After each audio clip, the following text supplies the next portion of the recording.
Welkom, één en al. Dit is het programma Eigen Pad.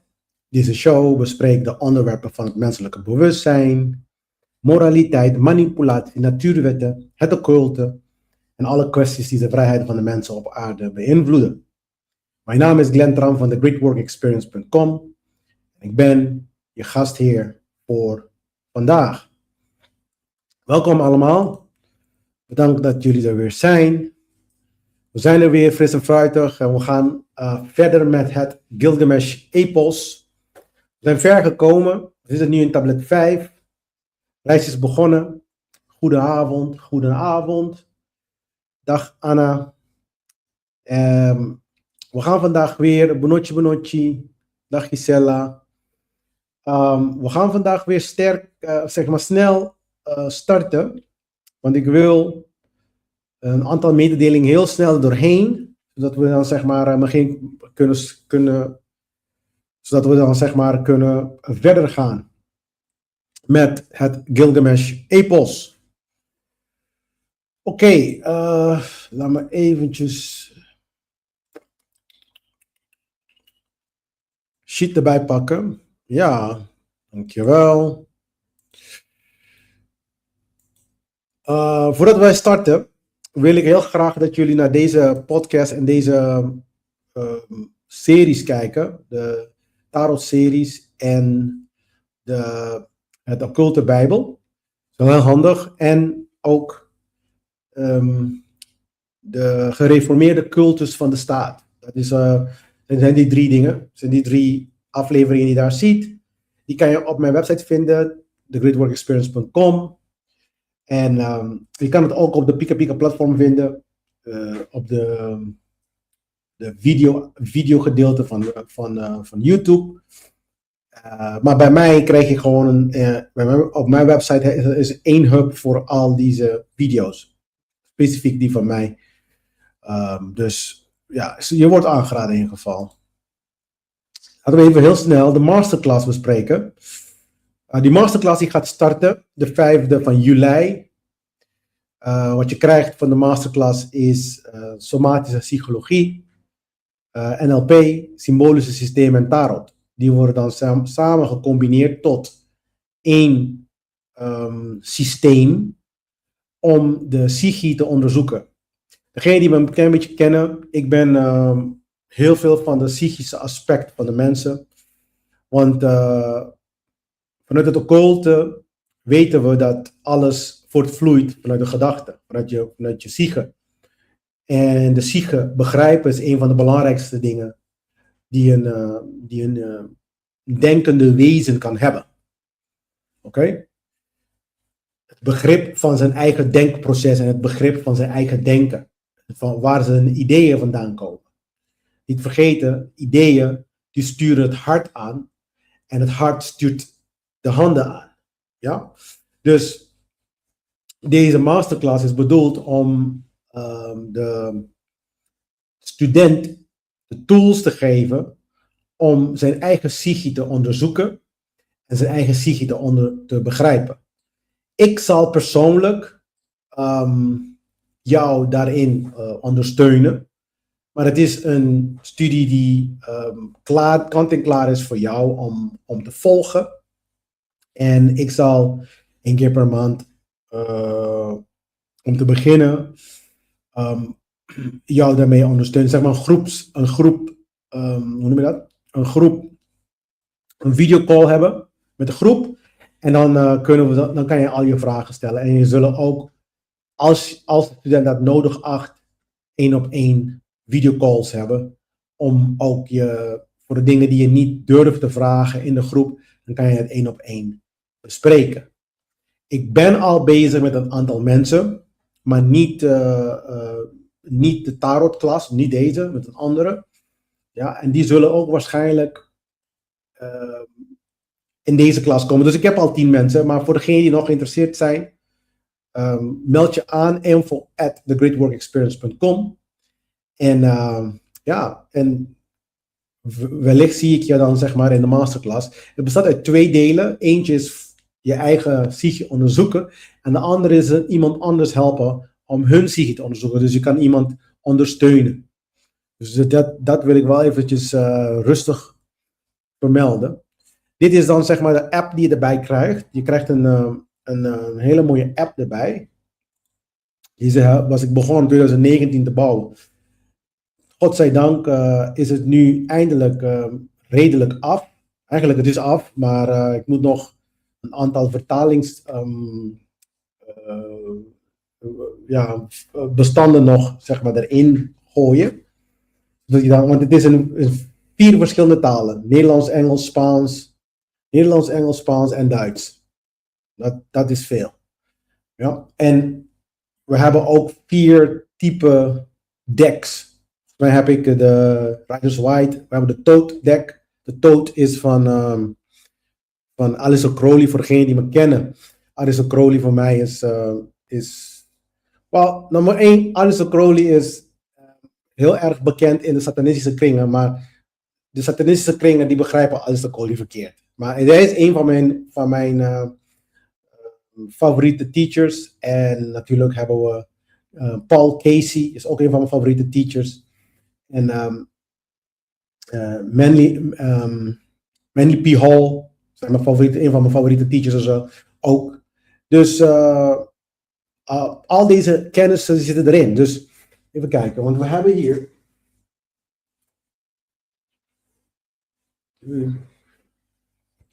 Dus deze zit erin. Ik weet niet of je dat kan zien. Dit is de Todd Deck card. En deze kennen de meeste mensen. Ja, deze kennen de meeste mensen. Dus die 2 zullen zeker erin zijn. En ik heb ook. 2 seconden. En ik heb ook die van de Golden Dawn. Met het magiesysteem van de Golden Dawn. Het is ook best wel interessant om die kaarten zeg maar, te onderzoeken. Het zijn gewoon voor degenen die het leuk vinden om verschillende, zeg maar, dezelfde concepten, maar te bekijken op basis van verschillende systemen.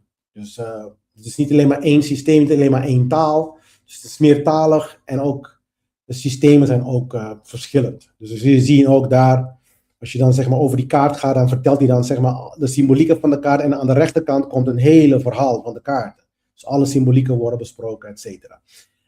Dat gaat hand in hand met de monografieën die je gaat krijgen van de masterclass. En het wordt dan één geheel. Dus je leest je monografie, je gaat in de app. En zodoende krijg je dan zeg maar een holistische ervaring. Ook leer je ook van je eigen psyche. Nou, de yoga die is ook al gaande. Degenen die nu aanmelden, die kunnen ook meteen doorstromen. Die krijgen zeg maar, laten we even zeggen, tot 5 juli de yoga klasse gratis dan. Daar hebben we ook een aantal mensen al die yoga doen.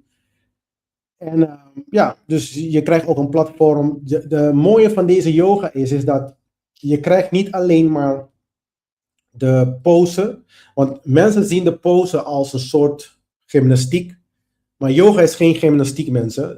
Heel veel mensen denken dat het echt zo is. Een soort pilates of zo. Of een soort, weet ik veel, cardio. Of weet ik veel allemaal die mensen denken. Maar dat is niet zo. Dus er zit ook kennis achter elke pose. En er is eigenlijk occulte kennis achter elke pose. Dus de docent van de yoga is gecertificeerd door Indische leerkrachten. En de kennis die dan achter zitten bij de pose worden ook allemaal besproken. Dus het is heel interessant. Dus het past ook goed bij het geheel van de andere klassen die bij mij te vinden vallen.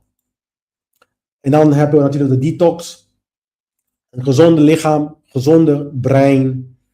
En dat is eigenlijk mijn eigen regimen. Probeer het lichaam gezond te houden, de brein gezond te houden. En dus die krijgen ook detox. Je wordt dan gewoon, als het ware, meegenomen in het proces. Heel veel mensen hebben moeite mee om te vasten. Dus ik ga je helpen om zodanig te vasten dat je zo min mogelijk problemen, of nooit problemen, maar cravings krijgt. Dus ik weet niet, honger. Ja? Dus heel veel mensen hebben dat probleem, dat ze honger krijgen, et cetera. Dus er is een bepaalde manier hoe we dingen doen, dat je dan helpt om die honger te onderdrukken en dan dat je dan toch wel je uren maakt. Want je moet je uren maken wat vasten betreft. Ik was zelf elke dag en ik heb alleen maar 1 uur eetmoment. Dus ik vast 23 uur per dag. En er zijn ook momenten in het jaar waar ik langer vast. Ja, dus dan praat je over een week, 2 weken. Dus dat is dan limiteer je zeg maar de inname van voeding en op een gegeven moment ook van water. Dus ja, voor degenen die geïnteresseerd zijn, info@thegreatworkexperience.com. Ja, ik moet dat even vermelden, want voor mij is het het heeft geen zin om al deze kennis te geven aan jullie zonder dat we dingen in praktijk brengen. Wij moeten nu gaan begrijpen dat wat geleerd wordt in de praktijk gebracht moet worden. Er is een gezegde in het Chinees of in het Aziatisch, waar heb ik een paar keer ook al over gehad, dat kennis zonder toepassing is geen kennis. Dus dan is het net zo goed, kan je zeg maar al wat ik nu aan het zeggen ben in de prullenbak gooien. Dus je moet zeg maar het gaan toepassen in je leven. Ja? Ja, dankjewel Eva. Dankjewel. Je mag ook van mij allemaal in 1 bundel. Ik noem dat het grote bundel, of de grote bundel noem ik het. Dan mag je dat allemaal voor een kleine donatie. Trouwens, allemaal hebben dezelfde donatieprijs. 77 euro. Ja, dus dat mag. De donatielink is bij thegreatworkexperience.com en dan klik je op donatie. Dan heb je verschillende manieren om te doneren.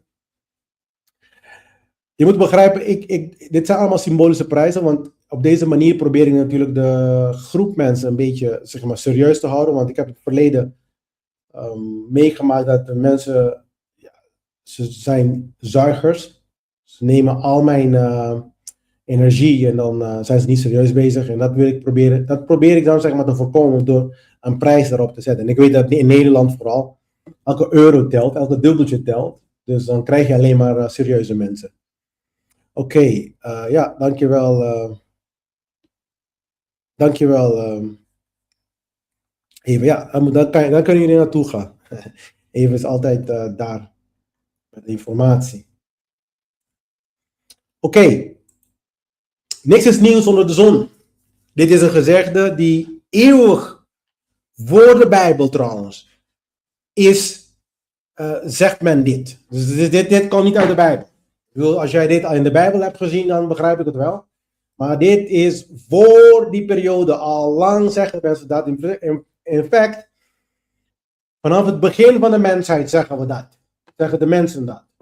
Omdat er gewoon niks nieuws onder de zon is. Gewoon letterlijk, er is niks nieuws onder de zon.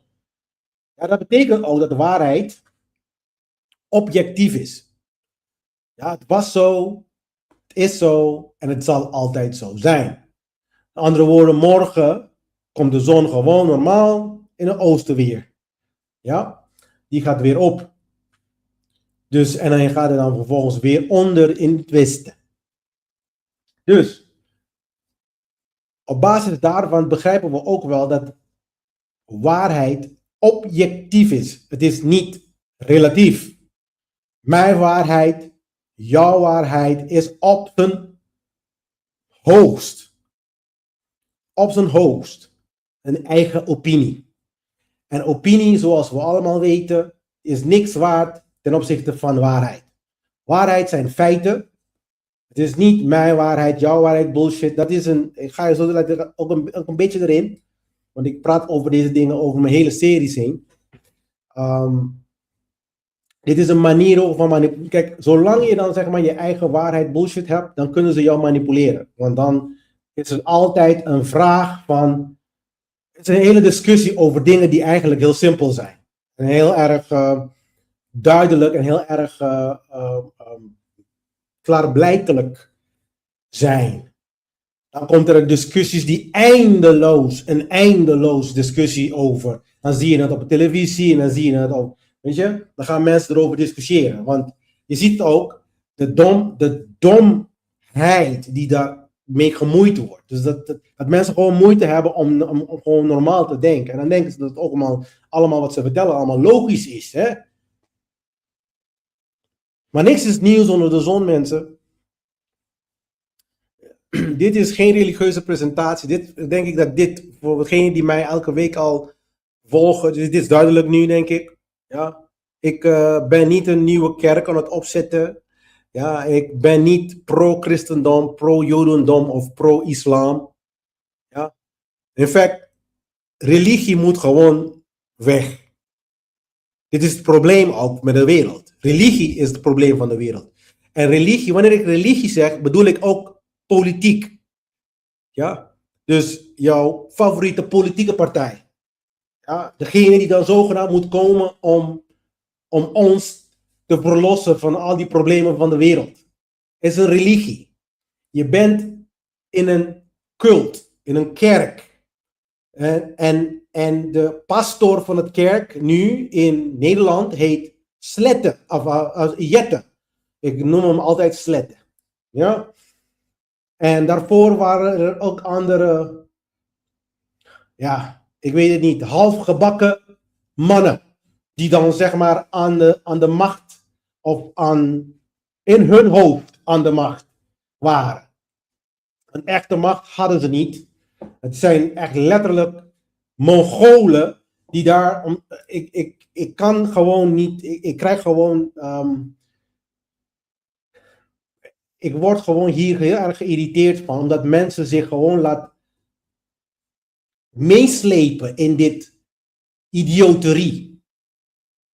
Want we moeten nu gaan begrijpen dat deze dingen niet nodig zijn voor het bestaan van de mensheid. En dat wij de macht zelf in handen hebben, dat wij moraliteit moeten leren. Dus onze energie moet niet gaan in welke partij het beste is om ons slaafmeester te zijn.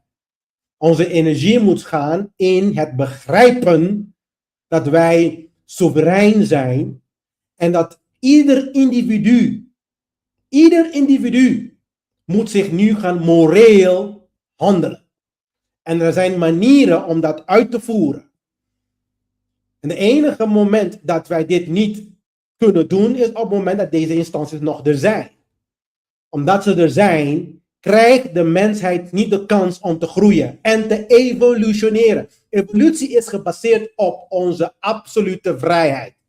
En als jij denkt dat AI en technologie die we hebben de evolutie representeren van de mensheid, dan heb je het verkeerd. Dan ben je dom bezig. Dan heb je niet goed over nagedacht wat evolutie is van de mensheid. Ja? Het idee is dat jij denkt zoals de fucking AI denkt. Wat dacht je daarvan? Dat is waar de evolutie van de mensheid, niet dingen creëren en afhankelijk worden van die dingen. Dat lijkt meer op een soort drugs, weet je nog? Dus in plaats van dat jij gaat denken, gaat iets anders denken voor je. En dan blijf je rondlopen als een koe. Je blijft rondlopen als omdat jij gewoon niet begrijpt hoe het werkt. Dus evolutie heeft te maken met dat jij jouw denkproces verbetert. En dat jij gewoon een genie wordt. Slim. Ja, net als de AI. Misschien zelfs beter dan AI. Maar wat doen ze nu? Ze chippen je hoofd. Hè? Dat is wat Musk wil. Musk wil in je hoofd. Hij wil je gedachten planten in je. Door chips te zetten daarin. En dan stuurt hij die fucking gedachten naar je toe. En jij, zo'n domme koe, gaat het accepteren. En gaat doen wat hij zegt. Dus nu heeft één persoon macht over al het andere. En dat noemen we dan zeg maar ego op zijn hoogst niveau. Ja, dat is dan Gligamesj. Dat is wat de Gligamesj erover gaat. Maar dit is geen religieuze presentatie, alsjeblieft zeg. Dit is Mesopotamië, mensen. Dus zeg maar het verhaal die speelt zich af in Uruk. Dat is dan zeg maar de derde stipje, de derde rode stipje voor degenen die nu voor het eerst hier zijn. Uruk is net onder Babylon daar, in Sumer. En als je dan de Perzische Golf volgt helemaal naar beneden toe, dan krijg je de stad van Hormuz, waar het hele verhaal nu zeg maar speelt van de olie. En waar ze dan zeg maar het spelletje al En het grappige van het verhaal is, ik noem ze dan de donkere occultisten, zijn de mensen die echt aan de macht zijn. Ja?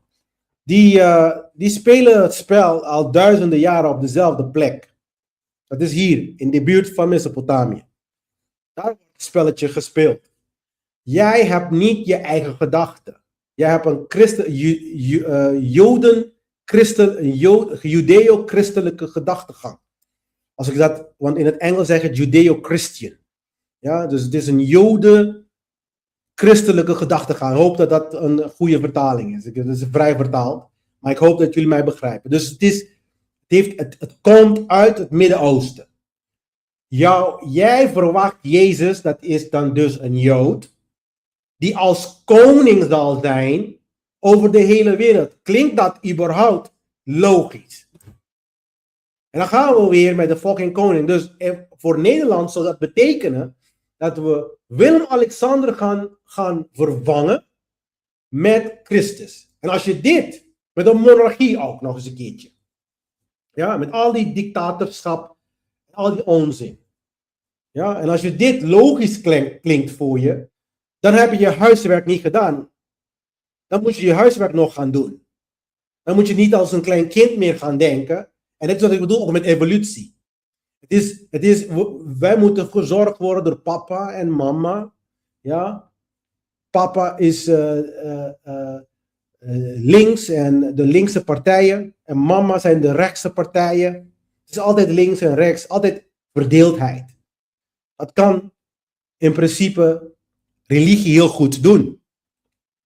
Religie en politiek doen dat heel vaak. Verdeeldheid geldt ook. Ja? De bedoeling is om verdeeldheid te genereren en te creëren. Waardoor er nooit eenheid gecreëerd kan worden. Dus wat gaan we vandaag bespreken? We gaan de reis. Ja. Eigenlijk zeg maar, de reis heeft je hier gebracht. Dus we gaan de confrontatie met Humbaba gaan we bespreken. Dat dier heet Humbaba. Een heel aparte naam. Ja, en we gaan het verhaal een beetje bespreken. Het verhaal van tablet 5. Ja, is kort. De angst, wat is angst in de werkelijkheid? Die gaan we bespreken. En hoe ontstaat projectie?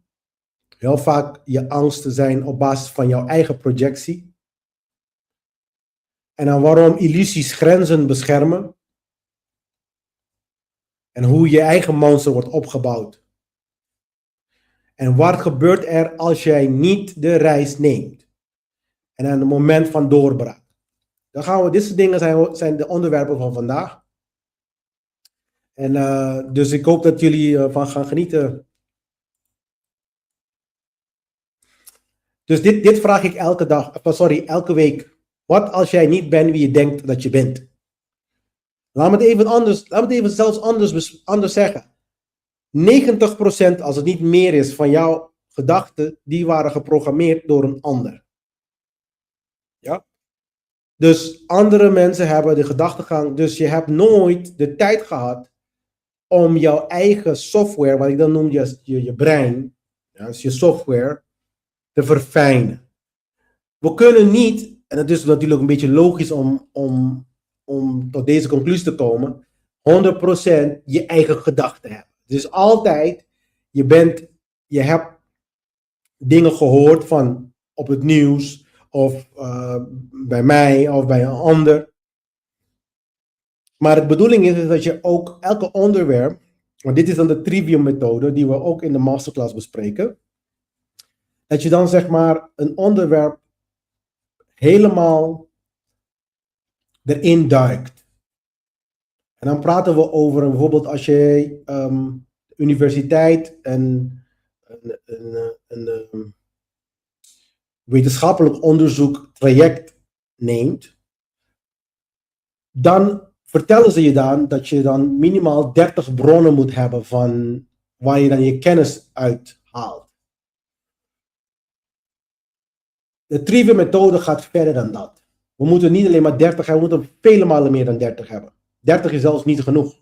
Maar ja, ik begrijp het wel, voor school kan dat genoeg zijn. Maar in principe moet je vele malen meer informatie hebben. 30 is minimaal. Maar we praten letterlijk over, je moet eigenlijk qua bronnen, ik zou zelf zeggen minimaal 100. En dan betekent dat je bijvoorbeeld, als het 100 boeken betekent, dan betekent dat het 100 boeken zijn. Of 100 boeken samen met artikelen. Maar de bronnen moeten minimaal 100 zijn. En we moeten echt letterlijk richting de 1000 gaan. Per onderwerp. Om echt een onderwerp goed te doorzoeken. En goed, zodat je dan goede informatie hebt. En dat je dat onderwerp ook van allerlei soorten invalshoeken bekijkt. Dus wie je bent, heel vaak, als jij niet de tijd hebt genomen om onderwerpen en dingen van het leven, die normaal moet zijn, die moeten geweten zijn in het volk. Als jij niet tijd hebt genomen om jezelf een mens te maken, want het zijn informatie die je nodig hebt om een normaal mens te zijn. Ja? Mensen kijken mij schuin als ik tegen hun zeg dat wij regering, religie en geldsystemen eruit weg moeten. Maar dat is de normaal. Wat wij nu leven is niet normaal. En ze kijken mij schuin. Ze kijken van, what the fuck, Glenn? Hoe bedoel je nou? We kunnen niet leven zonder deze dingen. Hoe dan? Ja? Jouw tekortkoming van het begrijpen betekent niet dat dit het is. Dat dit voor eeuwig door moet gaan, ook zelf. Want zoals heel veel mensen denken echt dat dit voor eeuwig door moet gaan. Voor degene aan de macht is dit natuurlijk hartstikke lekker. Maar degenen die gaan pijn en lijden zijn de normale mensen zoals jij en ik. Dat is het probleem. En ik ben gewoon zat om een leven te leiden waar andere mensen gewoon je geld van je pakt wanneer ze dat willen. Je hebt hard gewerkt. Ze bepalen wanneer je in huis of uit huis. En nu komt het ook weer met de fucking... Dezelfde dingen komen weer. Hè? Dus dat herhaalt zich weer. En dan... Ik wil weten hoeveel mensen nog steeds die fucking masker gaan aandoen. En die fucking lockdown gaan accepteren. En al die andere onzin. Ik ga gewoon... Ik weet het niet, man. Ik krijg kortsluiting. Hoe mensen dit gewoon toestaan. Omdat ze dan zo slim zijn, blijkbaar. Omdat hun het zelf hebben onderzocht. En ze weten zoveel van.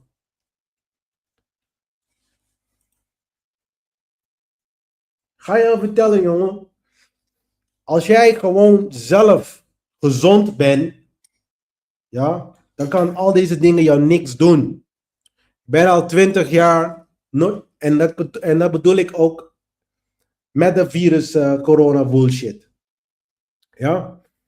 Ben ik doorheen gegaan. Ik ben niet ziek geworden, mensen. Je moet gewoon voor jezelf begrijpen hoe je lichaam werkt.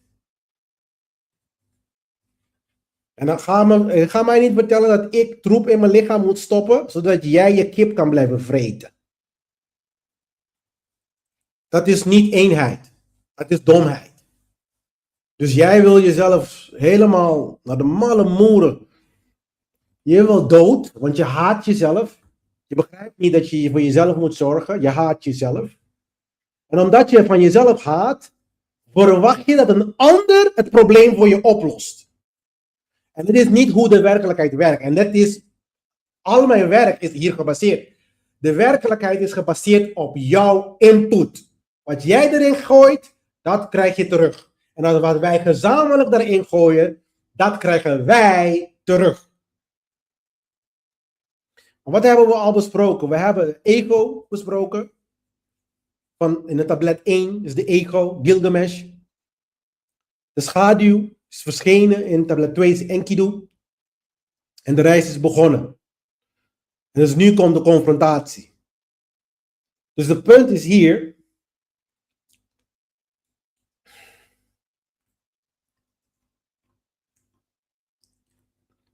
De punt is hier het reis. Je moet het reis nemen. Ik heb vorige week gehad dat als je het reis niet neemt, bewust neemt, dan word je geforceerd om het te nemen. Bijvoorbeeld, wat we nu continu krijgen als volk, is een test. We worden continu getest en weet je wat grappig van het verhaal is? We falen keer op keer voor dezelfde bullshit. Duizenden. Het is alsof wij in de kleuterschool zitten. Letterlijk kleuterschool. Dit is niet, we zitten niet bij de hogere wiskunde. We zijn de laagste en de laagste van het fucking universum. De domste wezens die kunnen denken eigenlijk. Ik vraag me af als we überhaupt denken. Dat is niet eens denken. Dat is gewoon prikkeltjes in je hersenen krijgen of zo. Mensen denken gewoon niet. Ze hebben capaciteit en de potentie om te denken. Maar men denkt niet. Ze zijn aan de bodem van net boven het dierenrijk. Net boven de dierensoort. De dieren die handelen in instinct. Wij zijn net boven. Het is net. Ja. Je kan eventjes 1 en 1 is, of 2 en plus 2 is 4, kan je nog berekenen. Je kan nog zeg maar een paar mooie dingen maken. Ja, alles wat met slavernij te maken, kan je heel goed. Alles wat daarmee te maken, kan je heel goed. Ja, geld maken zonder niks te doen. Weet je wel? Ik wil passieve geld hebben, passieve geldstroom hebben. Nou, wat je erin stopt, krijg je. Ja, dus denk even na over je passiviteit. Kijk hoeveel disbalans gecreëerd wordt met je passieve inkomsten bullshit. Je moet gewoon werken. Gewoon werken en naar je eigen inkomsten fucking leven. Waarom kunnen mensen dat niet doen? Maar nee, ze moeten een grote, noem je dat, Rolls Royce kopen voor wat? Fucking Rolls Royce die brengen van A naar B. Zo'n fucking Peugeot, die gebruik je ook gewoon van A naar fucking B. Als ik die mensen, trouwens, als ik die mensen zie, ik lach me kapot, jongen. Echt, dit is een komisch verhaal om te zien. Het zijn kinderen met hun speelgoedjes. Net als wanneer je dan zeg maar de regeringen van de wereld ook ziet, die leiders, het zijn gewoon kinderen. En dan zien ze ook, het is gewoon een speelgoed, het is een spel. Ja, het is een speelgoedje. En dan komen ze daar en dan laten ze dan hun macht zien. En dan zie je ze met een pistooltje. Piu, piu, piu, piu. Weet je wel, toen je klein was, dan ga je piu, piu, piu. Piu, piu. En dan ga je niet doen wat ik zeg. En dan ga ik je achter jou aan. Bla, bla, bla. Dit is dan, zeg maar, zo zie je ook dat, hoe laag geschoold. Ik bedoel, als jij een diploma. Ik heb alle diploma's, mensen. Ik heb ook master. Oké? Dus ga mij niet vertellen dat wat je op school krijgt, dat kennis is. Ja, je krijgt wel wat informatie. Weet je wat je krijgt op school? Je krijgt genoeg informatie zodat je een fucking slaaf kan zijn. Ja, een hele mooie, ja, obedient. Ja, dat je dan zeg maar een gehoorzame slaaf bent. Dat is wat ze gaan leren. Ja, en dan vervolgens ga je eruit. Heb je zo'n papiertje, dan word je opeens arrogant. Ja, want dat heb je ook van die arrogante idioten die rondlopen en qua kennis is 0. Ik lach me kapot. Ik ga helemaal stuk hier in mijn huis. Ja, want er is niks anders dat ik kan doen, anders moet ik huilen. Ja, heel mooi praten met me alsof ze dan hartstikke slim zijn. En ze zijn gewoon fucking slaven. Ze weten het niet eens. En als jij miljoenen hebt op je rekening, dan moet je daar gaan zorgen dat de structuren die dat zogenaamd aan jou heeft gegeven, het niet vervolgens weer wegpakt. Huh? Dus dan ben je uren en uren bezig als een fucking slaaf ervoor zorgen dat je structuren maakt, Glenn. We moeten structuren maken. Een BV'tje daar en dan gaan we uit die BV halen we geld hier en dan sturen we aan die andere kant BV daar aan de andere kant van de wereld. Mensen, ik heb al die dingen gedaan en ik weet hoe het werkt. Dus al die juridische structuren bouwen. Weet je hoe vermoeiend het is?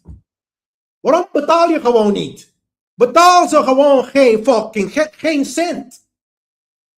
Dit is het makkelijkste en dan hoef je niks. Je brein, waarom moet er geld stromen, Glenn? Het geld moet stromen van Nederland en dan gaat hij ergens naar Dubai. En Dubai betalen ze geen inkomstenbelasting. En dan kunnen we die regeltje daar hier, en regeltje daar, en regeltje dit. Het is allemaal onzin. En trouwens, ze hebben het gemaakt zodat jij dat doet. En dat je dan bezig bent. Je lul, je weet het niet eens. En dan denk jij, ik ben hartstikke slim. Maar hartstikke slim, Glenn. Hartstikke slim ben ik. Want ik heb mijn geld daar gezet en heb ik geen belasting over betaald, bla bla bla. Gewoon betalen niet. Wat dacht je daarvan? Werk op een manier dat je niet hoeft te betalen. Wat dacht je daarvan? Want het is toch stelen. En als mensen mij iets van me stelen, dan heb ik al het recht om gewoon met rust gelaten te worden en dan gewoon mijn dingen doen die ik moet doen. En ze mogen het niet pakken. Als je pakt, dat is een bedreiging. Letterlijk een bedreiging. Dus Belastingdienst is een bedreiging. Het is geweld. Want je bent aan het stelen. Stelen is geweld gebruiken. Dus heel veel mensen kunnen dat niet eens inzien dat dit soort systemen geweld zijn. En dan, wanneer jij reageert erop, dan zeggen ze dat jij gewelddadig bent. Ja, dat is Satan op zijn hoogst. Wat goed slecht is en wat slecht is goed. Hun mogen het wel, wij mogen het niet. Fuck you. En dat is wat jij moet leren doen. Je moet nu gaan confronteren de grote fucking monster die we hebben gemaakt. Het heet regering en de religies. Dat is Humbaba. Humbaba is deze fucking grote. En het lijkt groot. Dit is het moment van waarheid, mensen. En het reis. Nog iets, hè. De reis is wat iedereen mee bezig moet zijn. De reis om zichzelf te begrijpen. Waarom ben ik hier? Wie ben ik? Waar ga ik naartoe? Dat is een klassieke vraag die niemand kan antwoorden. Omdat ze geen tijd hebben gehad en genomen om die vragen voor zichzelf te maken. Ik kan het wel antwoord geven erop, hoor. Het is allemaal niet zo moeilijk, hoor. Maar spiritualiteit is een reis. Waarin je alle geloofssystemen, dus die reis die je ingaat, is om alle geloofssystemen, zeg maar, onder een vergrootglas te zetten. Geloof je in politiek? Zet hem onder een vergrootglas. Kunnen we dan zonder? Dat is dan de vraag die je moet vragen en stellen aan jezelf. Kunnen we zonder? Ik ga jou vertellen, we kunnen zonder, maar jij moet die reis gaan doen, zodat jij voor je fucking zelf kan concluderen. Want als ik jou 100 jaar lang ga vertellen dat dit zo is, dan geloof je me niet. Dan zeg je, ja, het kan niet, Glenn, want we moeten een systeem hebben van slavernij, maar we kunnen niet leven zonder elkaar te stelen. Dat is wat je tegen mij zegt. En dan, je begrijpt wel dat ik kortsluiting krijg hiervoor. Ik krijg gewoon kortsluiting. Dus de vraag is, hebben we deze systemen nodig om te leven? Al deze geloofssystemen. Politiek is een geloofssysteem. Heel veel mensen begrijpen dat niet. Het is niet gebaseerd op wetenschap. Niks van die bullshit. Als je de Tweede Kamer ziet en de Eerste Kamer, het lijkt op een fucking kerk. Voor degene die niet naar een Pinksteren gemeente gaat. Ik ben naar een katholieke kerk gegaan, Pinksteren gemeente en al die fucking denominaties die allemaal fucking duivel zijn. Je gaat naar de grotto, ja, en je gaat naar de kerk. De enige wat anders is, zijn de mensen. Er zijn een andere groep mensen. De ene groep met de andere groep zijn anders. De denkwijze is anders, dezelfde. De corrupte denkwijze, dezelfde. Wat hebben de satanisten en de christenen en de islamen en de joden in hetzelfde? Wat hebben ze hetzelfde? Ze hebben dezelfde satanische slaven-ideeën die weg moeten van onze slavensamenleving. Ja, religie is iemand anders heeft een geloofssysteem voor ons bedacht. Het is hetzelfde als regeringen ook. Hun bepalen de regels, toch? Hun bepalen wat er gedaan moet worden. Hetzelfde als religie. Als je dan zeg maar een fucking christen bent, een islam of een joden. Ja, andere religie bestaat in de fucking wereld. Het is gewoon een mens. Die hebben een bepaald aantal fucking regels op papier gezet. En dan vervolgens degenen die dom genoeg zijn om die dingen te gaan volgen. En in plaats van die dingen zeg maar onder vergrootglas te zetten. En gewoon troep eruit halen. En dingen die daadwerkelijk bruikbaar zijn in je leven te gebruiken. En dingen die niet bruikbaar zijn, gewoon weg te gooien. En ga maar niet vertellen, wachten op de Messia en wachten op Christus en de Mahdi. Wachten op de Mahdi, of wat de fuck ze dat ook allemaal noemen in de moslim. Dat de oplossing is. Dat zijn weer groepen mensen die slaven moeten zijn voor één persoon die zogenaamd almachtig geweten heeft. En dan vervolgens controleren. Hè? Dat is wat het is, poppetjes controleren, jongens. Dat gewoon mensen dom zijn gewoon. En ik word gewoon echt serieus, ik krijg gewoon kortsluiting hiervan, jongen. Jesus Christ. Wat gebeurt er in tablet 5? Gligamesj en Enkidu bereiken het woud. Dus zij gaan reizen. Dus reizen is spiritualiteit. Spiritualiteit is verschillend aan religie. Religie is een set regels die je moet gaan volgen. En dat betekent, je gaat ook niet vragen waarom en hoe. Dit hebben we 1000 jaar gedaan. Vraag niet, dit is het en klaar. Dat is het probleem met religie ook. Daarom worden er mensen daar in al die religieuze kringen seksueel misbruikt. God heeft mij mijn pik in jou gezegd dat ik mijn pik in jou moet zetten. Ja, ja. Zo werkt het. Jij bent de heilige fucking Maria zelf. Ja, ja. En vrouwen die blijven maar gewoon in die bullshit vallen. Ga naar Netflix kijken. Het zit vol met die documentaire, man. Ik word er scheidsziek van. Dat is gewoon omdat mensen gewoon niet de tijd nemen om zichzelf te onderzoeken, om ze te weten wie de fuck ze zijn.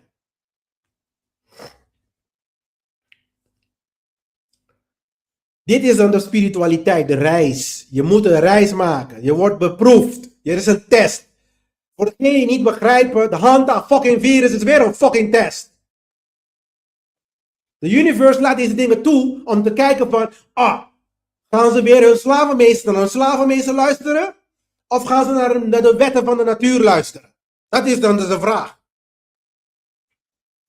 Gaan we elkaar respecteren?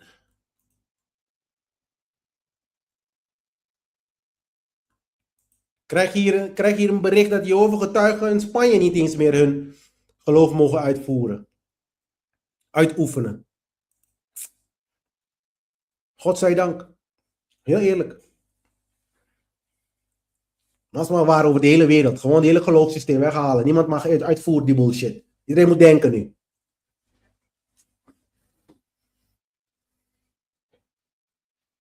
Maar Humbaba is angstaanjagend. Overweldigend. Humbaba.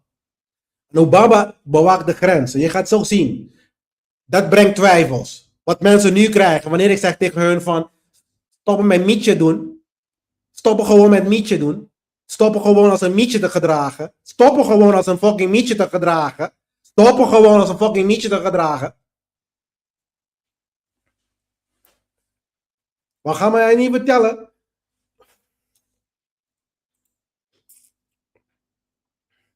Dus Humbaba lijkt onoverwinnelijk. Net als de regering, de religies en de grote religies. Ze lijken allemaal zo machtig, jongen. Oh, wat macht hebben ze. Ze hebben al die tanks en al die drones en al die hoe noem je dat? Tanks en drones en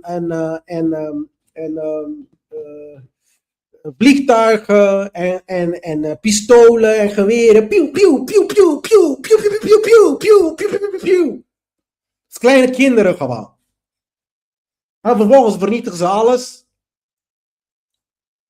Er is niks. Laat me even zo vertellen. Als jij gewoon de hele fucking wereld nukt. Ja. Een atoombom erop gooit en iedereen is gewoon dood. Er is geen koninkrijk om te regeren, mensen. Idioten. En laat me even vertellen. Mijn kind van 10 jaar, toen hij 10 jaar was.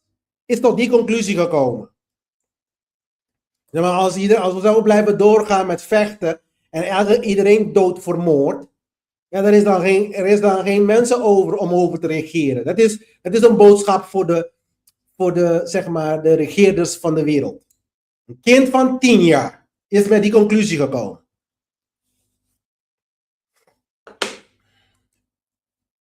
Dus de angst neemt toe. De realiteit wordt vervormd natuurlijk, want Umbaba is groot. Het is de grote monster die je daarachter ziet. En het lijkt... Dat is het verhaal van David en Goliath. Ja?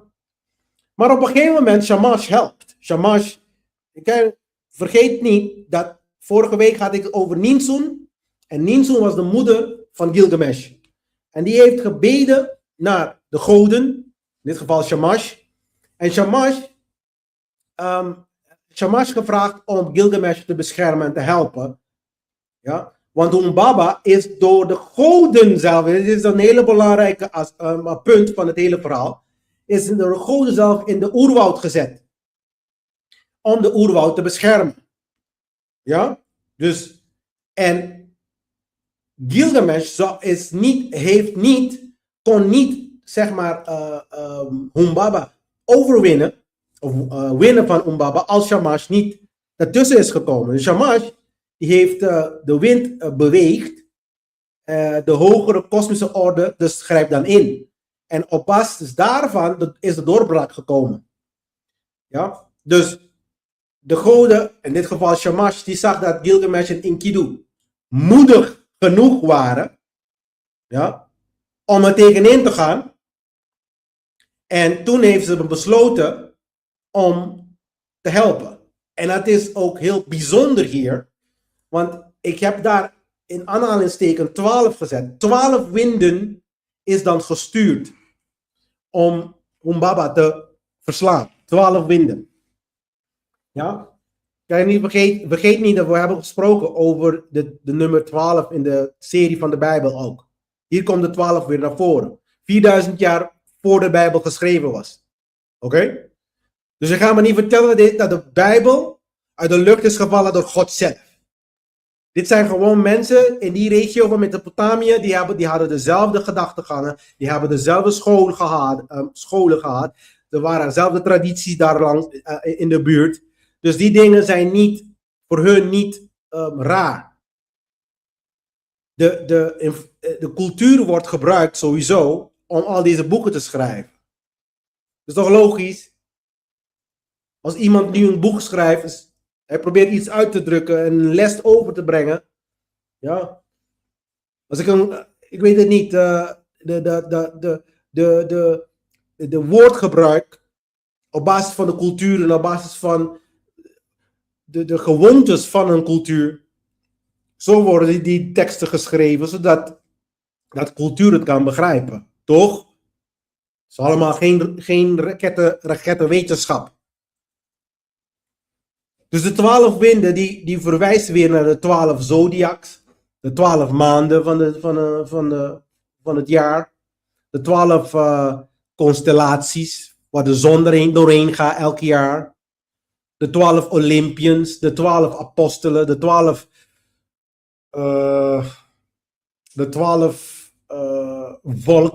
volken van Israël. De 12 imams. De 12 Neteru van Egypte. De 12 werken van Hercules. Ja. Dit is een mooie, de 12 hersenzenuwen. Dat is een hele mooie biologische echo. Dus 24 uur is 12 plus 12. Dat is de pad van de zon. We zijn daaraan verbonden, mensen. Dat is de echte wet. De natuur. Ik heb laatst gewoon een gesprek met iemand gehad en zei van, heb je niet gemerkt dat ons leven gewoon letterlijk, ook al wil je het niet, het wordt gewoon beheerd door de zon. Je wordt niet wakker 's avonds. Sommige mensen kunnen blijven doorslapen tot 's avonds, maar dan ga je tegen de natuur in. Tegen je natuurlijke proces. Want in de ochtend, wanneer de zon opgaat, dan krijg je het licht, die activeert dingen in je lichaam. Vooral voor donkere mensen. Melanin en dat soort dingen. Ja, de derde oog, wat we dan het derde oog noemen. Die wordt dan ook geactiveerd door de zonne-energie. Ja. De zon is eigenlijk en die geeft ook een bepaalde vitamine. Volgens mij is het vitamine K. Oké? Die dingen, de zon die bepaalt zoveel dingen, dat we niet, ik bedoel, wat we ochtend noemen, als wij, we kunnen niet, ik kan niet eens voorstellen, nu dan in ieder geval, dat mensen dit niet kunnen begrijpen. Zonder de zon is er ook geen eten. Er is gewoon geen eten. Want die plant die je niet wil eten, die wordt wel gegeten door het dier die jij eet. Which is weird. Want elke dier die we eten, die zijn, dan moeten we zo zeggen, de beste. Want je gaat geen dier eten die insecten eten. De meeste mensen doen dat niet, behalve in Azië, waar ze dan een beetje gekker zijn dan in de westenwereld. Maar ik kan me niet voorstellen dat je kakkerlak in je fucking smoel zet. Ja? Wel, dat doen ze wel in Azië. Sommige mensen in Curaçao die eten ook van die reptielen. Maar die reptielen, die zijn vegans. Ze eten planten. En omdat ze planten eten, krijgen ze dan de zon. De zonne-energie zit in de plant. Fotosynthese noemen ze dat. En die wordt vervolgens omgezet in al, zeg maar, in het levenskracht die wij dan. Daarom voel je ook zo goed als je een groenteshake drinkt. Probeer het een keertje. Dan ga je het verschil zien tussen een protein shake die je gewoon in een fucking supermarkt koopt. Het is gewoon dode moleculen. Ten opzichte van een shakeje van de groente. Dan zal je zien. Dan zal je het verschil heel snel zien. Je voelt het gewoon dat de fucking energie in je hele lijf gewoon er doorheen gaat. Dus in ieder geval de 12. Dit betekent dat er de Neterus, de 12 natuurwetten, de 12, wat ze dan ook noemen de archangels, de hogere machten, even we zo zeggen, die moest enigszins geroepen worden. En het mooie van de verhaal, Shamash is de god van de zon. Het is de zonnegod. En de zonnegod die heeft de 12 kamers waar hij er doorheen gaat elke jaar, toch? Dus het is heel gepast om ook 12 hier te zetten. Dus, maar goed, die 12, dat betekent dat om Baba te verslaan, moet uitleiding met de natuurwet plaatsvinden. Met andere woorden, als wij zeg maar de regering en de religies en al die andere onzin uit ons leven moeten willen hebben, zodat wij daadwerkelijk vrij worden van deze bullshit, dan moeten we nu gewoon ons gedrag gaan aanpassen met de natuur. En we moeten gaan begrijpen hoe het werkt. En we moeten dan zeg maar in harmonie leven en ons gedrag uitlijnen. En niet er tegenin gaan. Ja, je mag er tegenin gaan. Je mag, want we zijn het toch aan het doen nu. Dus op een of andere rare manier, de universum laat dat toe. Ik weet niet waarom eigenlijk. Het slaat nergens op. Dus wat is Humbaba? Humbaba is niet een monster. Het is niet een vijand eigenlijk. Het lijkt zo. Maar het is eigenlijk een zegen. Dat wij dan zeg maar al deze structuren hebben, is een zegen. Maar dan weet je hoe het niet moet. Dit is wat ik zeg tegen mensen heel vaak. Hè. Mensen hebben problemen om te begrijpen hoe ze moeten gedragen. Ik zeg nu, op dit moment. We zitten in het mooiste moment van de hele historie van de menselijkheid, van de mensheid. Want nu weet je wat je niet moet doen en hoe je het niet moet doen. Maar we zitten nog steeds met die structuren die in ons nek hijgen. Je moet gewoon het niet hebben. Het is niet, deze structuren moeten we gewoon weggooien.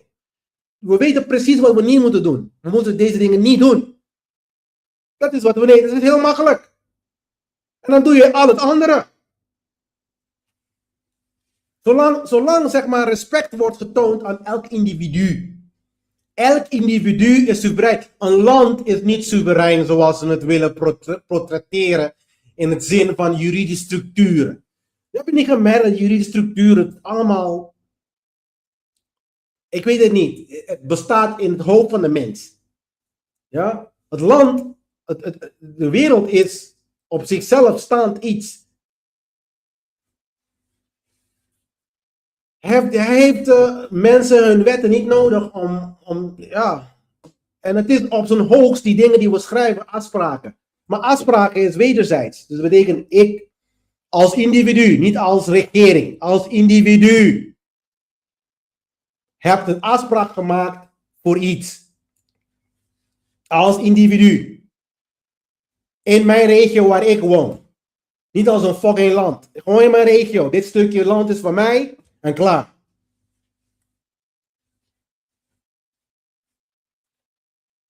Humbaba is geprojecteerde angst, beschermde grens, vervormde perceptie.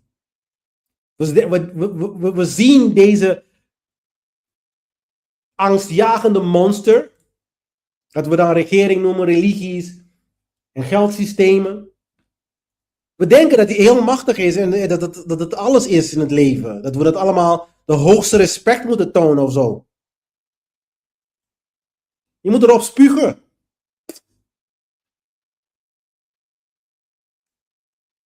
Maar er is een kleine subtiele ding hier in het verhaal van Gilgamesh. Omdat Humbaba ook een wachter is van de woud. Dus als je dat dieper gaat kijken, hij is ook een wachter van het woud. En die ook door de goden daar gezet heeft. De goden heeft het daar gezet, Humbaba. Ja? Dus dat betekent ook dat niet elke grens vijandig is. Sommige grenzen beschermt hogere orde. En dit is iets dat heel veel tradities niet durven te bespreken. Sommige grenzen moet je niet er doorheen. Er zijn dingen die gezet worden om in principe dat bepaalt als het ware zeg maar de grens tussen zeg maar de hele doel van de wetten van de natuur is dat wij samen kunnen leven en dat wij gezamenlijk even vrij kunnen zijn en gezamenlijk alles kunnen hebben. Dus ik bedoel alles bedoel ik eten, als je dan over levensbehoeften hebt, eten, onderdak, transport, genezing, ja, want als er natuurlijk maloten zijn in de samenleving die nog steeds, nadat wij vrij zijn, nog steeds vlees eten, dat zou je hoogwaarschijnlijk hebben, dan worden ze ziek en dan moeten ze dan ook toegang hebben tot genezing, totdat ze dan fucking leren. Ja. Dus, maar sommige grenzen moeten gewoon beschermd worden. Dat is het dan. De vraag is dus, is dit angst of is dit een grens die respecteerd moet worden? Dat is heel veel tradities die missen dat stukje. Dus er is een stukje van begrip. Dus je moet echt onderscheid maken. De lovers card in de tarot. Je moet onderscheid maken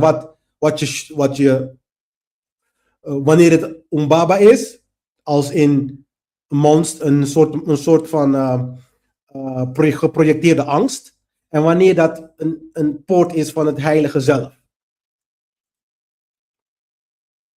En ik heb eigenlijk in een van mijn eerste podcasts heb ik gesproken over angst, oerangsten. Ja?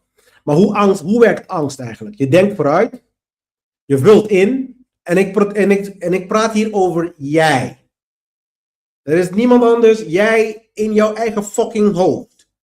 Jij vult zelf in en dan vervolgens vergroot je het. Ja? Jij vult zelf in, want het eerste wat je denkt is van, we kunnen niet zonder. Daarna zeg je van, wauw, het is een hele machtige apparaat.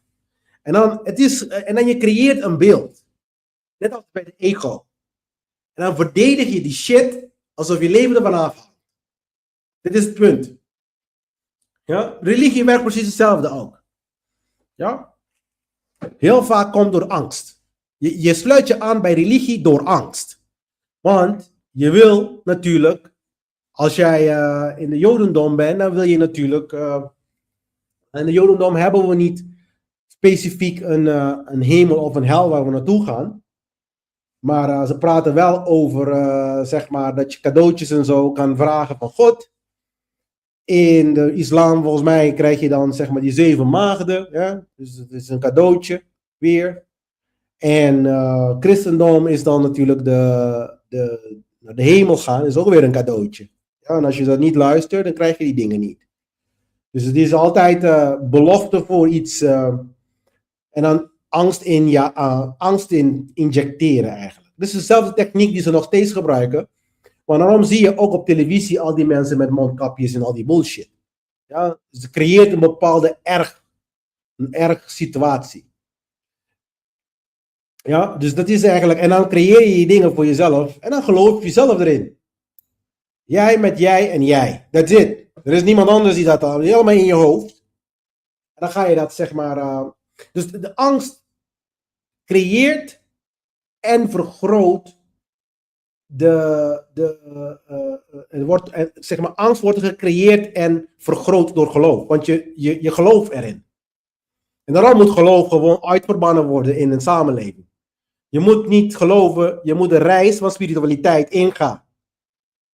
Waardoor, zeg maar, jezelf onderzoek doen voor basisse dingen van het leven. Dus ik zeg niet dat je alles moet gaan onderzoeken. Ik zeg niet dat je moet onderzoeken hoe je een raket moet maken en dat soort dingen. Dat is niet wat ik zeg. Ik zeg dat je de basisdingen van het leven. Dit is hoe het werkt. De basisdingen van het leven. De reis moet ingaan. Je angst overkomen. Ja, dat zijn de basisdingen. Je moet begrijpen wie je bent. Wat je hier doet. Waar je naartoe gaat. Dat zijn de basisdingen van het leven. Wat is moraliteit? Basisdingen van het leven. Dat is wat ik zeg. Want sommige mensen die verdraaien me woorden. Ja, ik kan niet alles. Nee, natuurlijk niet. Als ik geen piloot wil worden, dan ga je toch niet leren vliegen. Dat is toch allemaal niet zo. Maar als iemand anders wil gaan vliegen, dan kan hij niet, omdat er een hele fucking systeem van slavernij eroverheen zit. Dat is wat ik bedoel. En dan de basisdingen van het leven zeggen dat iedereen vrij moet zijn om te doen wat hij wil, zolang hij ook een andere in staat stelt om te doen wat hij wil. Zo begrijpen we het niet.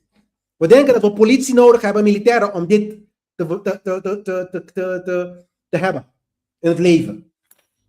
Het is juist andersom, mensen. We moeten deze mensen niet hebben. Je wil ze ook niet hebben. Maar waarom bestaat Umbaba nou? Nou, niet alleen maar om grenzen te bewaken, maar om veranderingen tegen te houden.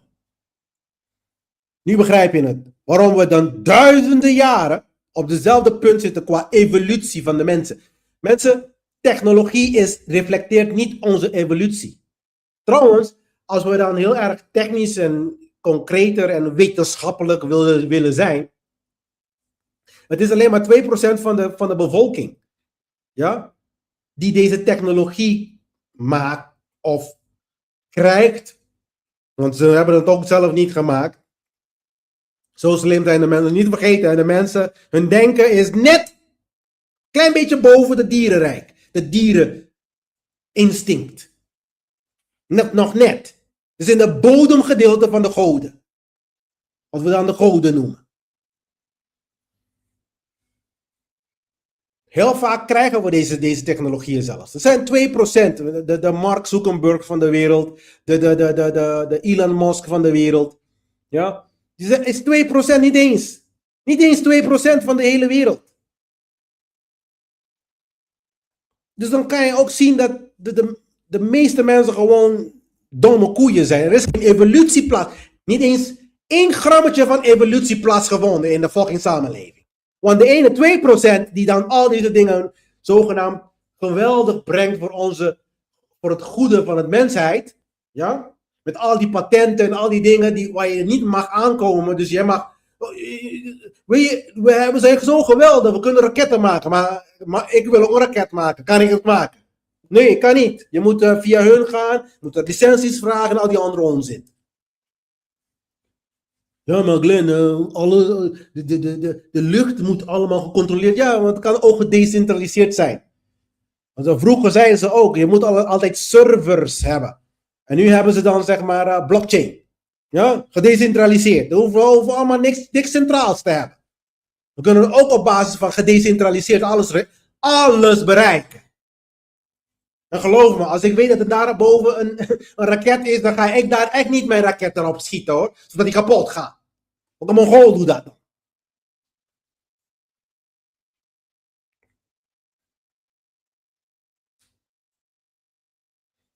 Dus het is een illusie. Illusie heeft een functie. Ja, de psyche maakt het monster groter om jou het bekende te houden. Bij het bekende te houden. Dus de illusie die je hebt, de comfortzone noem ik dat ook. De illusie die je hebt, die zorgt ervoor dat je blijft waar je bent. Daarom ga je geen grammetje vooruit. Geen grammetje.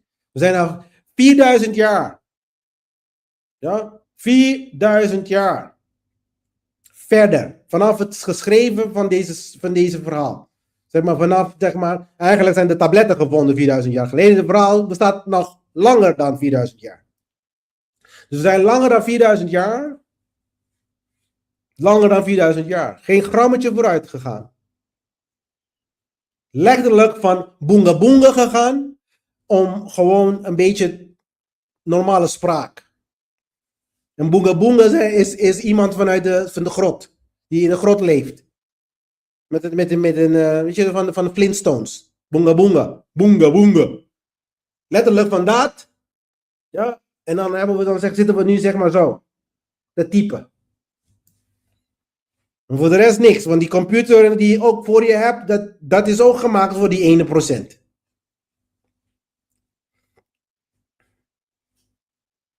Maar soms beschermd wordt zeg maar waarheid beschermd waar je niet klaar voor bent. Heel veel mensen zijn niet klaar voor deze boodschap. Man. Ik weet het, want op basis van de terugkoppeling die ik soms krijg, dan weet ik het. Dan weet ik het. Het is gewoon vreselijk. Hoe vast we zitten gewoon. In onze eigen kots.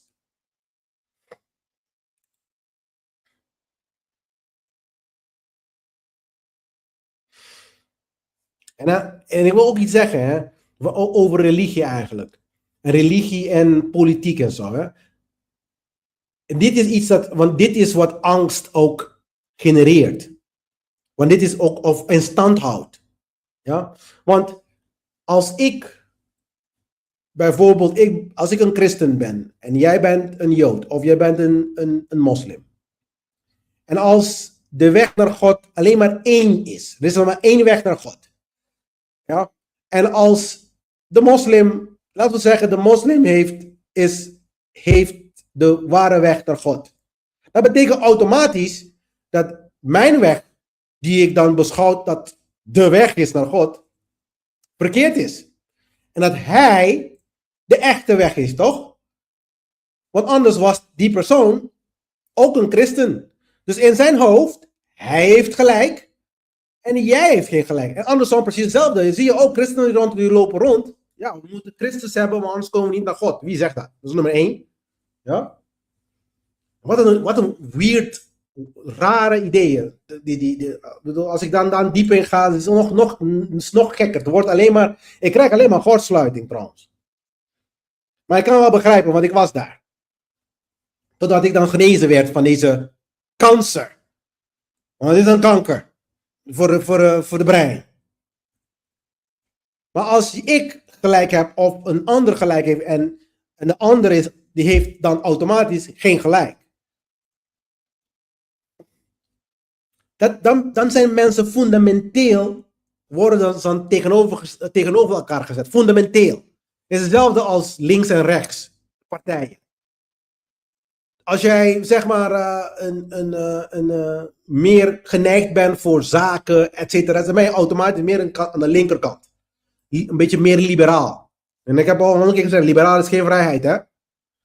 Dus je bent een beetje meer liberaal en je wil dat de belastingen minder worden, dus dan is het een beetje links. En rechts is van, we zitten met elkaar, we leven met elkaar, we moeten voor elkaar zorgen en gelden moeten gedeeld worden. Dan ben je rechts. Sociaal, meer sociaal. Fundamenteel zijn mensen verschillend. gewoon letterlijk fundamenteel. Dus je bent niet eens begonnen. We hebben fundamenteel al gewoon, het zijn 2 groepen gemaakt gewoon. Dus er is geen eenheid. En wanneer er verdeeldheid zijn, leven we vanuit angst of liefde. Als er verdeeldheid is. Dat is dat angst. Zo'n baba. Daarom, vandaar. En een baba blijft in stand, zolang we verdeeld zijn. Zolang de ene zegt van, ja, we hebben de slavenmeester nodig. Maar die hebben we nodig voor het bestaan van de mensheid. Het is nodig dat een groep mensen een andere groep mensen steelt. Ja? Zodat een andere groep mensen kan genieten van het leven door middel van toeslagen. Er moet eerst gestolen worden ergens het fucking geld, toch? Want het is niet gevraagd. Ze zijn niet aan jou toegekomen en zeggen van mag ik het hebben? Want als je ja zegt, dan heb je toestemming gegeven. Het zijn fundamentele dingen, mensen. Als mensen niet begrijpen dat belasting gewoon diefstal is. En dan als bij diefstal, het is een immorele daad. Het is een geweld. Het is stelen. Stelen is net als iemand binnenkomt in je huis en je pakt je fucking spullen. Het is geweld. Stelen is geweld. Stelen is geweld. Stelen is geweld. Belastingdienst is stelen. Stelen is geweld.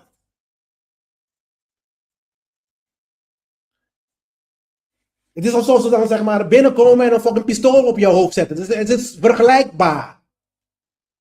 En ze doen het ook wanneer je niet betaalt. Ze komen bij je huis. Met pistolen en politie. Om je spullen te pakken die ze achten van hun te zijn. Hoezo slaven? En hoezo vrij? Ik bedoel, mensen die denken dat ze vrij zijn. Dat is een goeie. Zelfs de christenen zeggen tegen elkaar. Ja, dat is true. Dus de verdeeldheid is gebaseerd op angst. Het wordt gevoed door angst. En dan angst maakt mensen slachtoffergericht. Iedereen. Het is gezielig gedoe in Nederland ook, hè? Het is gezielig gedoe. Je moet gewoon stoppen nou mee en groeien als een normale volwassen mens, joh. En klagen de hele dag en klagen.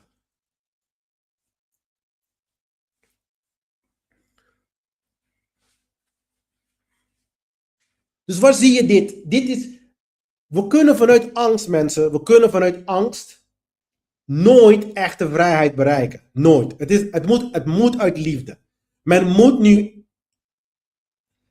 moet nu eens worden en zijn dat elk individu een vrije wezen is. Niet alleen maar jij. Want zelfs als jij... Weet je wat ik ook grappig vind? De slavenmeesters zijn ook slaven. Want ze zijn slaven van hun angst. Je bent een angstig persoon als jij denkt dat je een ander moet controleren. De reden waarom je anderen wil controleren, omdat je bang bent. Voor wat die persoon potentieel kan doen, want die heeft niks gedaan. Dus stoppen nou gewoon. Waar zijn we mee bezig? Weet je hoe dom je bent als je een slavenmeester bent? Weet je hoe dom je bent als jij in de regering werkt of in enige andere zin van het woord, zeg maar, deze slavenstructuren ondersteunt? Omdat je gewoon deze dingen niet begrijpt.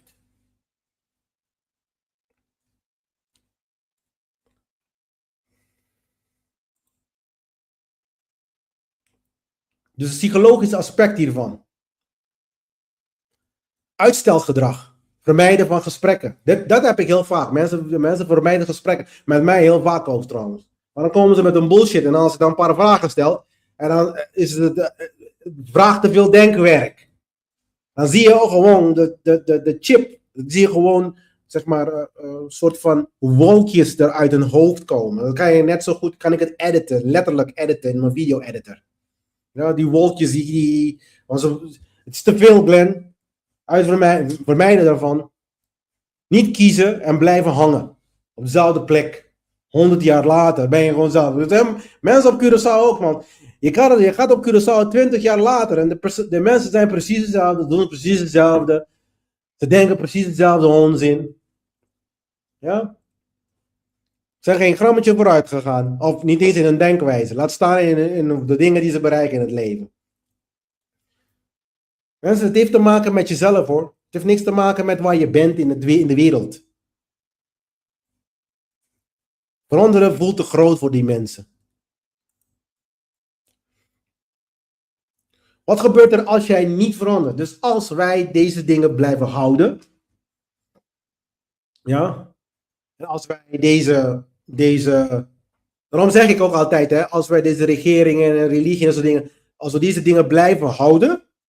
Dan gaat angst erger worden. Je wordt meer en meer angstjagend. Ja, ja wel, ik heb altijd gezegd dat deze mensen zijn. Inderdaad, er zit geen alfaman in de politiek. Ik vraag me dat ook af even. Dat is een goeie. Ik vraag me af wie überhaupt mannen zijn. Maar goed. En dan laat je dan zeg maar geregeerd worden door deze apen. Praten over apen. Jezus Christus, man. De gedrag die ze vertonen. En dan zijn er geen donkere mensen, hè. In het donkere gedeelte van de wereld heb je ook die idioten. Maar we praten ook over de westenwereld, die idioten ook doen. Dit is niet uitsluitend alleen maar voor donkere mensen. We zijn gewoon dieren.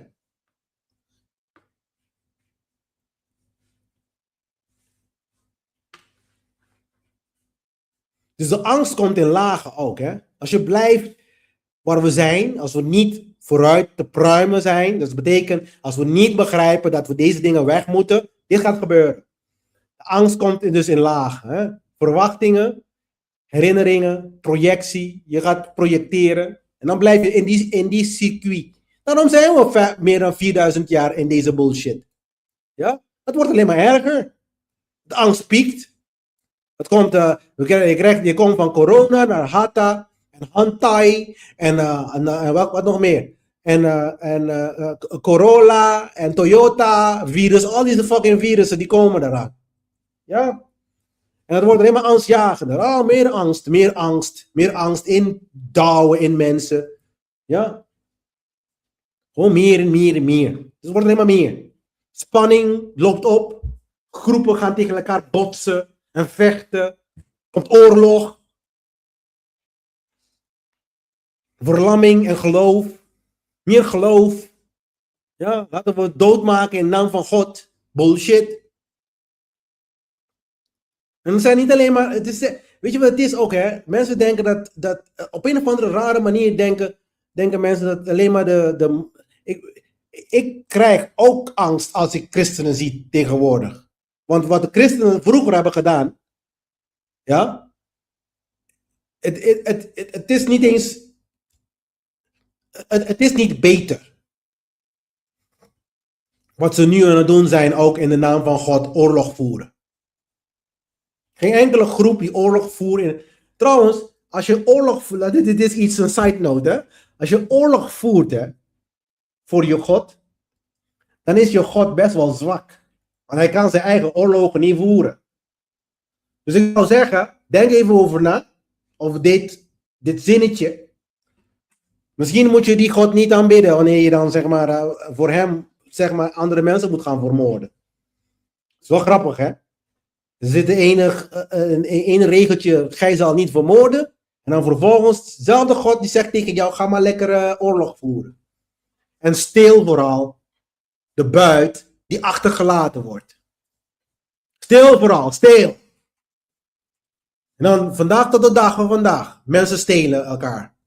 Omdat God het heeft gezegd.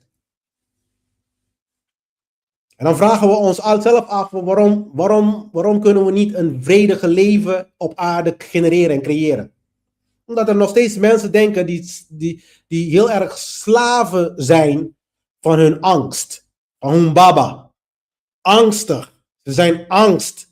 Dit is de reden waarom wij niet uit deze fucking hell eruit kunnen komen. Omdat wij angstig zijn. Niet, en zeg wij, jullie. Ik ben niet angstig voor hun baba. Jullie zijn angstig voor hun baba. Jullie zijn angstig voor religie. Jullie zijn angstig voor regeringen. Jullie zijn angstig om al deze systemen, zeg maar, niet mee te doen. Jullie zijn er. Ik niet. Fuck die systemen. Dat moet je zeggen. En niet meedoen. En begin, zeg maar, moreel te zijn. Begin gewoon te lopen de manier hoe je moet lopen. Ja, er zijn geen extra christenen. Ja, dat geloof ik ook best wel, hoor. Het zijn neppe christenen. Al die christenen zijn neppe christenen. Ze begrijpen niet wat de Christusfiguur überhaupt inhoudt. Vind ik ook allemaal zo weird.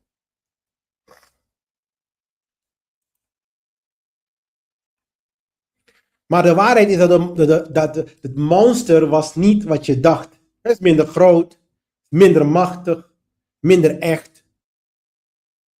Maar je geloof maakte het echt. Dit is het, mensen. Dit is het. Maar hier begint de diepere vraag. Heeft Gilgamesh alleen angst overwonnen?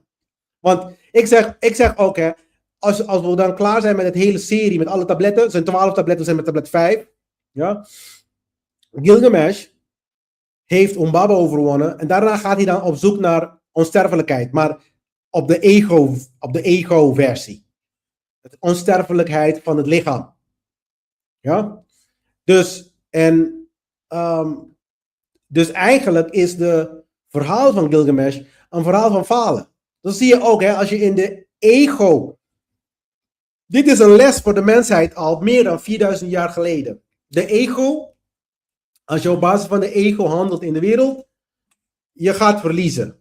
Dat is door de wet van het universum, die ook invloed heeft op jouw leven. Dat is wat wij denken. Wij denken dat we dan vrij zijn van deze dingen. Dat willen de donkere occultisten heel graag. Ik weet het. Maar dit is de uitkomst. De ego uiteindelijk gaat verliezen. Je krijgt niet de onsterfelijkheid die je dan zo graag wil hebben.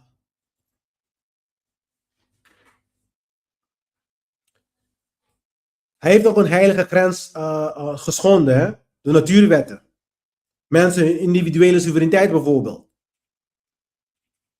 Dus eigenlijk, en dit is de sleutel, niet elke overwinning is zuiver. Dus als je oorlog bijvoorbeeld wint, betekent niet dat het zuiver is, betekent niet dat het goed is.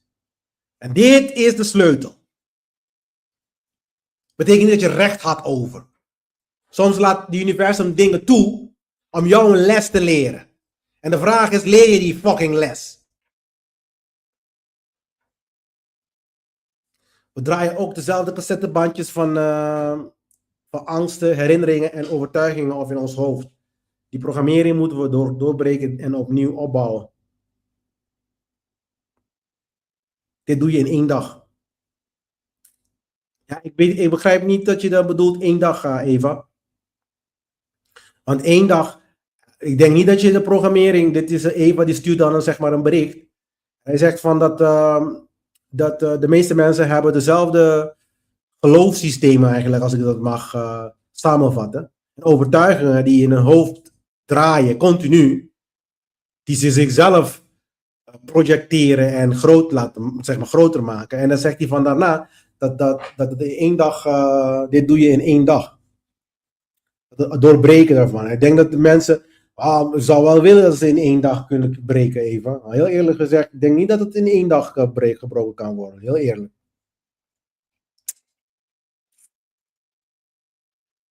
Dus in ieder geval, niet elke overwinning is zuiver. Ik bedoel dat we inderdaad niet in 1 dag onszelf kunnen Ja, klopt. Ja. Ja. Oh, niet. Ja, ik zie het, ja. Dit doe je niet in 1 dag. Ja. Oké, ik zie het. Sorry. De tarotverbinding is de maan. De maan trouwens, de maan is de kaart van illusie. De tarot, ik heb het al besproken. De tarot is het proces van de psyche. De psyche. Dit is het proces hoe de psyche ontwikkelt. En we gaan telkens er doorheen. En dat is iets dat heel veel mensen niet begrijpen. Het is niet één reis. Het is, terwijl je leeft, duizenden reizen. Je wordt continu getest gewoon. Ja? En de tarot, de maan, is het aspect van illusie. Dus wanneer je dan op het moment komt om illusies, zeg maar, van je af te duwen. Ja? De maan is eigenlijk de kaart van illusie, de kaart van projectie, vervormde waarnemingen, ja, angst. Dus het is niet wat het is, zeg maar, en je vreest. Dus in principe, de schaduw of de umbaba lijkt groter, maar hij is niet zo groot. Dus in andere woorden, regeringen, religies, en zo, die lijken groot en machtig, maar ze zijn er niet. Dus sterker nog, het heeft gewoon te maken met jouw acceptatie ervan en het niet accepteren daarvan. Punt. Dit is hoe makkelijk dit is. Dit is de reden waarom ik nog steeds praat. Want om te beginnen te evolutioneren als mens, moet je dingen accepteren en dingen niet accepteren. En wat je niet moet accepteren, is deze structuren die geduwd is in je strot vanaf toen je geboren werd. En wat je moet accepteren, is een morele leven en natuurwetten. Dus dat de wetten van de natuur, de regels, de wetten die alle niveaus van het leven regeren, dus ook je gedrag. Ja, ook je gedrag. Je ziet het niet, maar ook je gedrag. Maar dat is het juist. Hè? Mensen denken dat deze wetten alleen maar bedoeld is voor de universum. En wij zitten los van het universum, op een of andere rare reden. Maar wij moeten nog steeds eten van dezelfde fucking universum waar we los van zitten.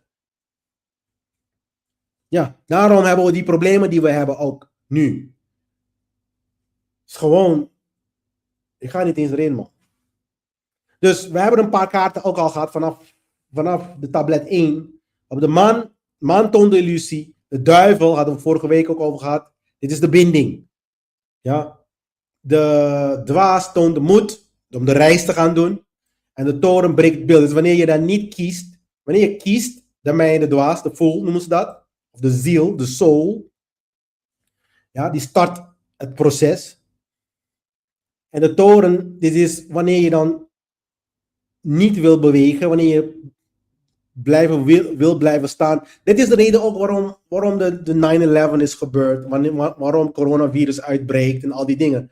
Omdat op het moment dat deze mensen het gevoel hebben, en ik praat over de donkere occultisten, het gevoel hebben dat ze niet veranderingen kunnen brengen, dus dat mensen niet vooruit te pruimen zijn, dan begrijpen ze ook wel, is tijd om een doorbraak te forceren. En dat doen ze door crisis te creëren. Ze creëren crisis. En op basis van die crisis kunnen ze dan, zeg maar, de nieuwe regeltjes introduceren in de samenleving. Dat doen ze keer op keer. We zijn alleen maar dom om die patroon te zien. En dat is wat intelligentie ook inhoudt. Dat je dan, zeg maar, objectief patronen kan herkennen. En op basis dat je patronen herkent, dat je dan, zeg maar, in het innerlijke, dus je contact met het hogere, ja, die moet dan versterkt worden, zodat je dan, zeg maar, deze dingen nog beter kan begrijpen en kan inzien. Maar dat doen we niet. Want we hebben AI nodig om alles te fucking vragen. De vraag is dan natuurlijk, wat is jouw umbaba? Wat stel jij uit? Wat vermijd jij? Wat voelt groter dan het is? In alle aspecten van je leven eigenlijk. Niet alleen maar natuurlijk, ik bespreek politiek, religie en geld, omdat het daar is waar de samenleving, zeg maar, een soort van kruispunt mee heeft. Wij herkennen elkaar in die drie dingen altijd. De bevolking is altijd bezig met politiek, geld of religie. Oké? Ik begrijp ook wel dat in het Westen ze zijn minder bezig met religie. Maar ja, niet vergeten, de politiek is religie, dus de religie van het Westen is politiek. Het is een andere type religie, maar het is religie. Daarom heb ik dan de podcast uitgebracht, de gereformeerde cultus van de staat. Het is gereformeerd, het is een religie. Dus waar zit jij vast? Dus je moet er door de angst heen. Je moet gewoon stoppen deze dingen te vrezen. Er is een oplossing en er is een antwoord voor alle vragen die je maar kan bedenken, jongen. Als jij denkt dat je kan leven, als jij niet denkt dat je kan leven zonder de belasting te betalen of zonder zeg maar de regering te gehoorzamen en dat soort dingen, dan voilà, je leven zal zo zijn.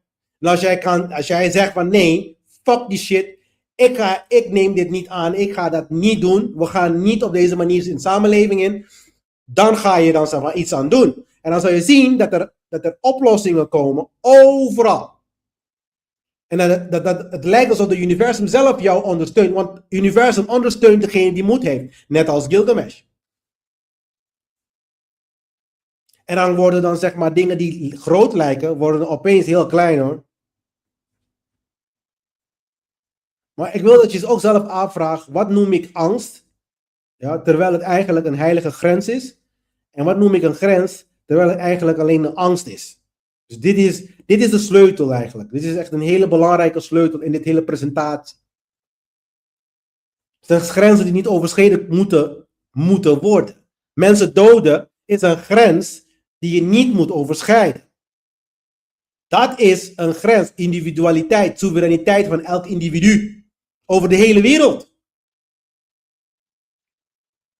We moeten niet eromheen, niet lullen eromheen, niet er tegenaan, niet er tegenin. Maar er doorheen. Dat is transformatie. Dus ga me geen sorry zeggen, terwijl je nog steeds bezig bent met de fucking slavenhandel en de structuren van de wereld. Dat zijn om slaven. Wil je echt een sorry hebben? En dit is ook iets, hè. Willen we karma, laat me het even zo zeggen, karma, en even een klein stukje van karma hebben. Ja, we zijn klaar eigenlijk met de presentatie, maar ik ga even een stukje van karma bespreken. Karma is, zoals ze letterlijk zeggen, karma is een bitch. Ja? Het komt eraan. Wat je zaait, zal je oosten. En ik begrijp ook wel dat de donkere occultisten, die begrijpen wel dat er een soort karma te wachten staan, want ze hebben al deze dingen in beweging gebracht, inclusief slavernij daarvoor. Iedereen medeplichtig gemaakt. Ja? Een hele complexe structuur gecreëerd, zodat... kan je je voorstellen, de meeste mensen in de westenwereld zeg maar een soort karma op zich krijgen. En dan zolang je niet erkent, dat is dan het eerste wat je moet hebben, is erkenning van de ego. Dat is iets dat je eerst moet begrijpen. Ego erkennen, de schaduw, met je schaduw durf te kijken en durf te confronteren. Dat is dan zeg maar begrijpen dat slavernij in al zijn vormen niet acceptabel is in de wereld. Punt.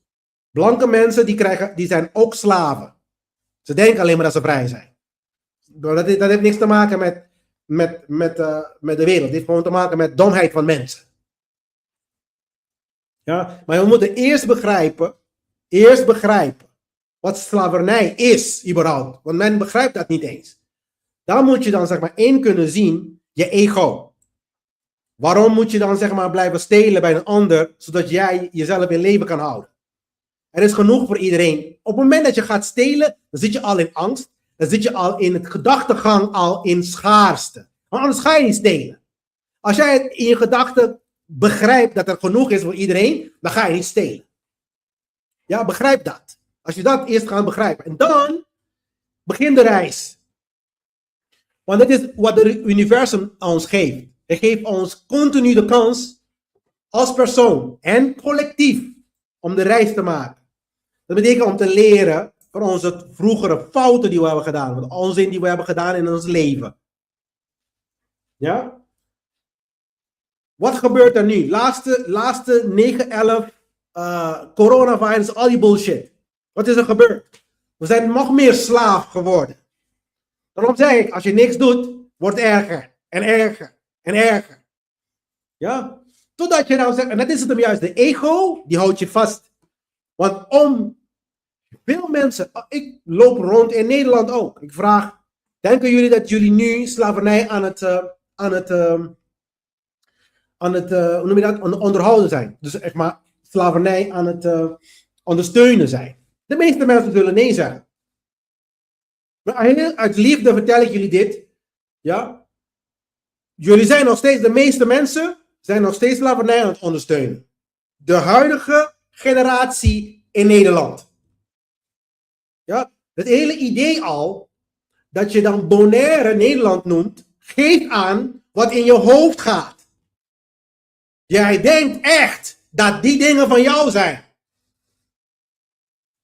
En dat jij recht hebt op. Dat is de ego.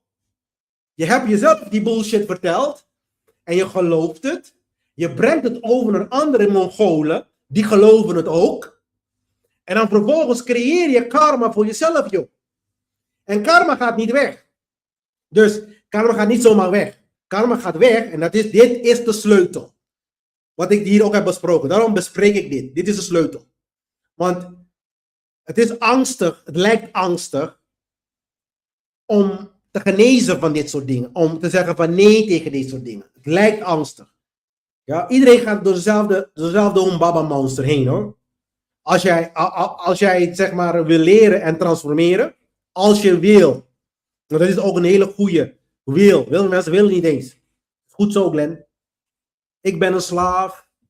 Andere mensen zijn slaven. Ik niet, hoor. Andere mensen. Ja. Dus ik vind het goed genoeg. Dan wens ik je heel veel succes. Met jou en jouw fucking nageslachten. En als je nageslachten niet veranderen. Dan heb jij effectief slavernij. En je eigen kinderen tot slaaf gemaakt. Je lul. En als je dat wil, dan heb je gewoon geen grammetje liefde. Nou, iemand moet dat gezegd hebben. Iemand moet je zeggen, zodat je mij begrijpt. Want als ik dan zeg maar het niet zeg, dan blijft iedereen doen. En dat is la la land voor iedereen hier. Iedereen blijft gewoon lekker een leven leiden alsof niks aan de hand is. Alsof mijn neus bloeit.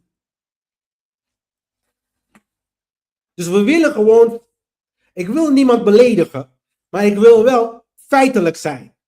We moeten wel gewoon begrijpen dat slavernij nog steeds er is. Dat is de eerste wat we moeten begrijpen. Dan vervolgens moet je inzien dat jouw gedrag dit heeft veroorzaakt. En dan vervolgens komt genezing. Wanneer je stopt dit bullshit te doen. Want we gaan eerst stoppen.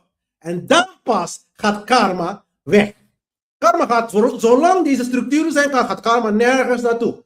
Dat is, wij hebben in onze hoofd, ja, hier hebben we dan zeg maar zogenaamd onszelf verteld, dat op een of andere rare reden, dat als wij sorry zeggen, dat alles weggepoetst wordt. Of als we geld krijgen überhaupt, dat alles weggepoetst wordt.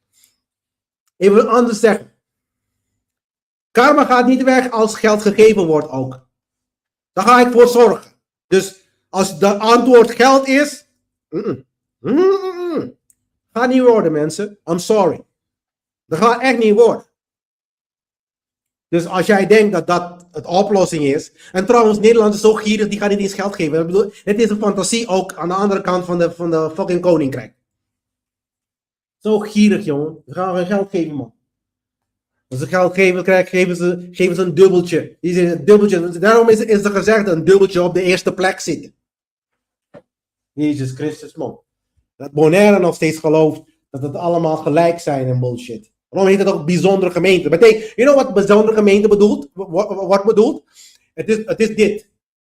Europese Nederland is beter dan Bonaire Nederland. Begrijp dat al gewoon. En daarom heet het ook bijzonder. Want de wetten gelden alleen maar voor daar, maar niet voor hier. Snap je? En dat ze dan nog steeds geloven dat het überhaupt hetzelfde wordt als Europa. Dat is toch hilarischer. Dit is de toppunt van racisme, man. Ik begrijp het echt niet, hoor. En dan zijn we niet meer bezig met dit soort dingen, Glenn. Ja. Praten. Maar ik zeg altijd, het is aan de vruchten herken je de fucking boom. Mij ga je niet lullen. Je gaat mij niet vertellen dat slavernij voorbij is.